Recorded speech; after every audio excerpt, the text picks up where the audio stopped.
Good afternoon, everybody. The idea for this video came because I bought this, which is a Forerunner 165. See the flashy lights. This is essentially a base model Garmin running watch. So, not terribly interesting. I haven't had one of these in a long time, so I thought it might be time to get one. It's funny that I haven't had one for a long time because I was a very early adopter of this kind of technology, and I bought, probably in the first year it came out or close to it, a Forerunner 201. And since I got the 165, I thought I would pull out the 201 just to look at it, and I charged it up and it appears to be working, although we don't have any satellite access right now inside. So I thought I would, in this video today, just run through this, which is a really interesting device because it's kind of like it's a wearable, but it's not really. It's really just a shrunk down version of that. It was a little later, but similar era. So I thought it might be fun to talk about this a little bit and just look at how much these sorts of things have changed in the years that followed. Now, apologies, we're in the middle of a heat wave here in Toronto, so the air conditioning is on constantly. So there will be some noise of the ventilation and whatnot in the background, and that's pretty unavoidable. So this is a Garmin Forerunner 201. There were 3 models in this series. There was the 101, which came out a little bit before this, like a few months. This, which came out in, if Wikipedia is to be believed, November of 2003, and then there was a 301 which came out a couple of years later. The 201 was the one that interested me. It had a rechargeable battery, which I had mixed feelings about, but hey, it's still working 20 years later. It claims it has 11 hours battery life. Never had more than 15, so if that's true. Are we indoors right now? Let's say yes. Okay. But as you can see, it's working properly. So it's kind of an interesting sort of early attempt at a wearable GPS. There was also a 4-track, I think, or something like that. There was a version of this which was intended for outdoors use as well. This is not a terribly useful outdoors GPS, although it will give you basic location data, although I may not have that showing up right now. So this is basically a running watch, right? But it doesn't have any of the things that we would expect on a running watch today. And it has very limited connectivity. So let me show you what you got when you bought a Forerunner 201. I bought this one either like in December the year it came out, or more likely the year after, September, somewhere in the fall of the year after, probably. About 2004. I really should look up my old data files because I will have data from this recorded, but I've got to say I didn't get around to it before this. So when you bought this, you got the Forerunner 201. You got the important charging clamp, which has a collection for 5 volts DC and a serial cable. More about that later. That clamps on the back to these formerly gold-plated pins. The plating is working off. The strap is not removable as far as I can remember. And apart from a beeper, which presumably sounds through there are no other connections to this. It's fairly watertight. It's not going to be an issue for any normal outdoors use. So if you want to connect this to anything, you've got to clamp that on.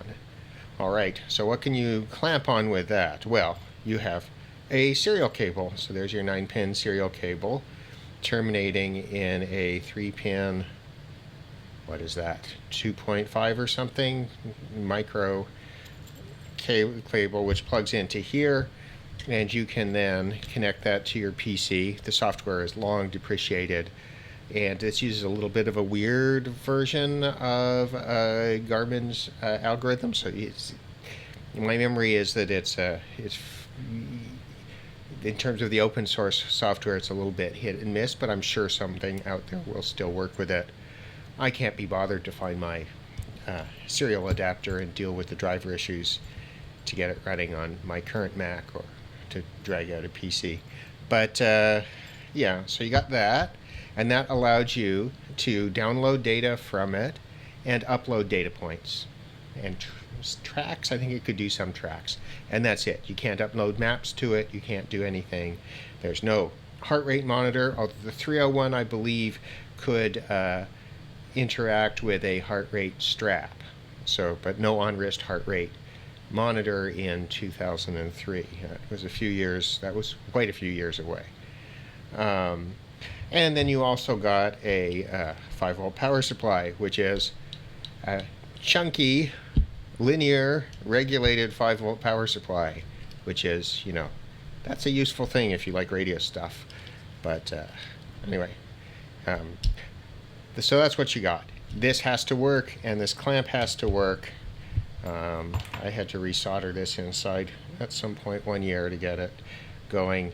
And you got the Forerunner 201. So what do you get for your money? Well, it's a GPS. It will give you your location, and no maps to speak of.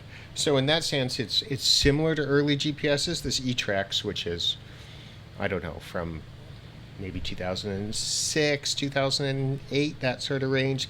This, you can download a fair amount of maps to this. It's the same deal. It's got a serial port.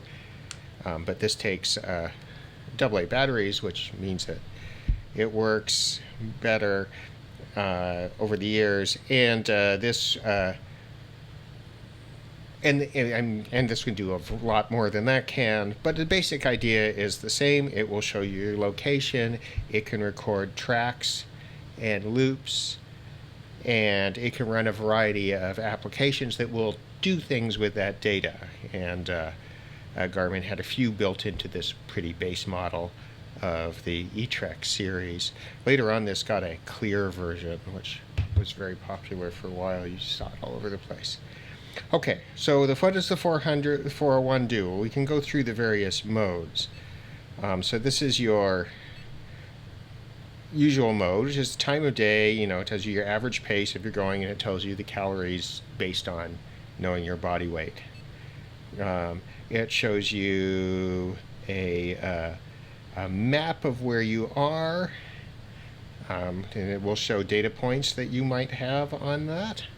You'll see that I've got one marked there. You can look at history, and let's have a look at that.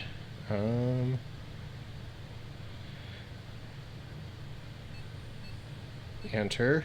So you can look at last run. Unfortunately, okay, we can go back. We can go by day, and it will show you. Unfortunately, it's not showing the year on these, so I don't remember, but it's been a very long time since I've used this. Certainly over a decade. So it will have a variety of different runs, you know, where I was not going particularly fast, and yeah.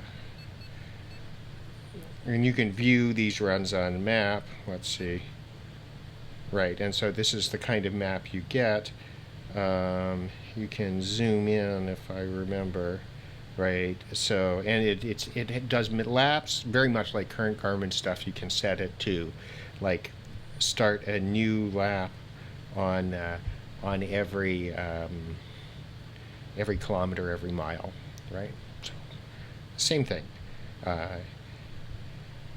So it's got data. You can look at by week, right? So it then gives you your totals for weeks, and then history totals. Right, I'll go back. Enter. Right, so those, you know, I've used this for 3,000 kilometers and more, and like 313 hours. So I mean, this has 2 marathons at least in it, maybe 3. Also, this thing got used, so so it worked pretty well. It's also got a training assistant, which lets you do a few things. So it's auto pause, lap, sets you to an auto timer pause. So it'll give you a pause in the timer automatically when you go below a certain speed. This is to This is to handle, waiting for stoplights and whatnot. And this is the auto lap trigger, and you can see I've got it set for miles, 1.61 kilometers. Let me go back. Virtual partner gives you a pace partner, and it'll give you a certain number of pacing origins. So you can set a distance and time, and it'll compute a pace. So this is the idea of trying to get used to working with a pace. I don't think I ever used that. Interval training sets up repeated intervals with rest times and whatnot. Again, just the kind of thing that you would expect from any sort of training device these days. And Pace Alert will alert you for fast and slow paces. And Time Distance Alert will give you information when you meet certain goals of time and distance covered, right? It's got some navigation settings, so you can. But the most interesting one is back to start. So this is the backtrack, right? Kind of function, and so you can set it up. You could go on a run in one direction. You can then activate backtrack, and it will run you back through the same path that you went there on. Useful if you're running away from home, right? Garmin still advertises that on the new stuff too, right? So it still has backtrack, although I don't actually think those kinds of things are terribly useful for. Sorry, I'm just clearing a notification that popped up on one of my many devices spread around here. Fortunately, this doesn't support that. But yeah, I don't think that backtrack is one of those things that is that's very useful. But I don't, in general, think wrist navigation is that helpful. I mean, if you get lost, I run with my phone. But anyway, and that's of course why I stopped using this somewhere around when the iPhone 3GS came out. I got a phone which had a GPS in it, and if the main purpose was to record my runs, which it was, so I have data on them, this just became not worth it. And there, of course, were lots of applications that would give you pace information, through your earphones, or, there were all a bunch of arm and wrist mounts for iPhones, right? That was all the era of that stuff. Pre-Apple Watch and pre-sort of modern smartwatch era. So this sort of thing, I put it away. I never upgraded it. But I did get, at least 5, maybe more solid years out of this. And then I occasionally used it for other things. So we could talk about the features that are different. And the real features are in the back. Because, of course, this has no pulse oximeter. It doesn't tell you your pulse. It doesn't tell you your breathing rate. It doesn't tell you anything about your sleep, right? It's just a GPS adapted to fit on your wrist with a few programs that are relevant to running. That's all it is. So really, it isn't any different than this, just shrunk down to fit in this form factor, right? Very simple device. And in that, it has, the antenna on it isn't very good. By today's standards, it loses satellite coverage fairly often. But, it was 2003. It did all right. What it really, it's a very simple device. It's a single-purpose device. The only really useful thing that got added to them was heart rate monitors integrated into this with chest straps. And then later on with wrist monitor devices, using optical sensors, and so that led to that's part of the whole smartwatch era. But this is these kinds of things are still pretty interesting. And one reason I got the 165 is that it is a little bit more limited. It isn't really a smartwatch. It's really a a running watch with a few fairly limited smartwatch functions, mainly that it can receive notifications from your phone, which is kind of useful when you're on a longer run. Um, but apart from that, I really don't like smartwatches very much and have been very resistant to them. Um, Okay, just one last thing. I mean, you do have a bunch of settings where you can set units and times, set what your custom page looks up, put in your weight and all that sort of stuff. Um, let's see, can we get a copyright date? Yeah, there's the software version. So this has been I've updated this at least once.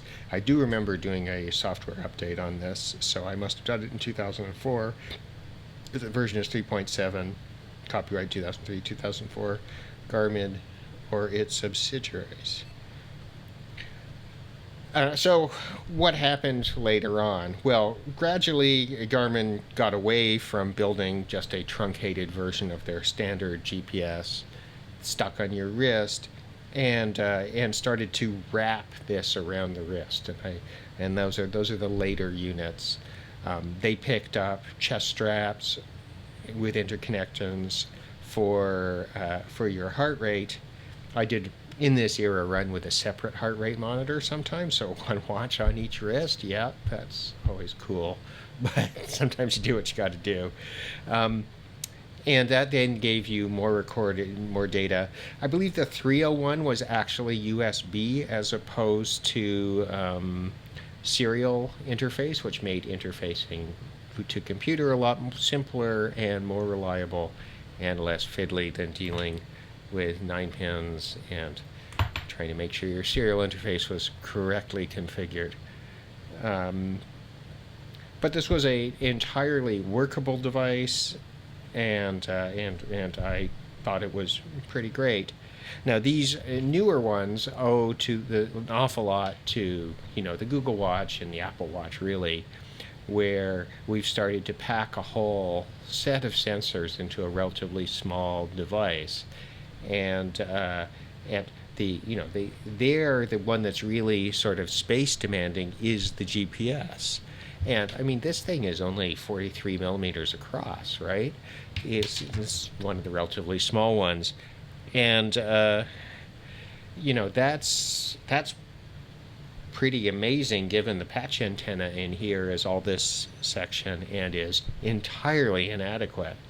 So the technology behind the radio receivers in them has improved dramatically. So hopefully that's been interesting. Hopefully the evolution of running GPS watches from 2003 to, I think this came out in 2024. This is one model from last year. This was top of the line. This is pretty well bottom of the line these days. More functionality than I need anyway. But you can just see how much it's changed, and this is obviously a much easier device to live with. All right, well, hopefully you've enjoyed this little run down memory lane with the Forerunner 201. Thanks for watching.